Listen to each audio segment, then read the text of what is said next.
Hello, ഇന്ന് നമുക്ക് നല്ലൊരു മീൻ മുട്ട റോസ്റ്റാണ് ആക്കാൻ പോകുന്നത്.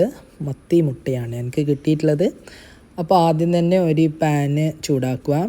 അതിലേക്ക് കുറച്ച് വെളിച്ചെണ്ണ ആഡ് ചെയ്ത് കൊടുത്തിട്ട് അതിലേക്ക് നമുക്ക് ഒരു അണിയൻ ചെറുങ്ങനെ മുറിച്ചിട്ടിട്ട് അതിലേക്ക് ചേർത്ത് കൊടുക്കാം. എന്നിട്ട് നല്ല രീതിയിലൊന്ന് സോട്ട് ചെയ്തെടുക്കാം. നല്ലോണം സോട്ടായി വരുമ്പോൾ അതിലേക്ക് കുറച്ച് കറിവേപ്പില, നല്ലോണം തന്നെ കറിവേപ്പില ഒന്ന് ചേർത്ത് കൊടുക്കാം. അതും കൂടി നല്ലോണം ഒന്ന് സോട്ട് ചെയ്യാം. പിന്നെ വേഗം സോട്ട് ചെയ്യാം, വേഗം ഒന്ന് ഫ്രൈ ചെയ്ത് വരാൻ വേണ്ടിയിട്ട് കുറച്ച് ഉപ്പും കൂടി ചേർത്ത് കൊടുക്കുക. അതിലേക്ക് തന്നെ മഞ്ഞളും മുളക് പൊടിയും കൂടി ചേർത്തിട്ട് ഒന്നും കൂടി ഒന്ന് സോട്ട് ചെയ്യാം.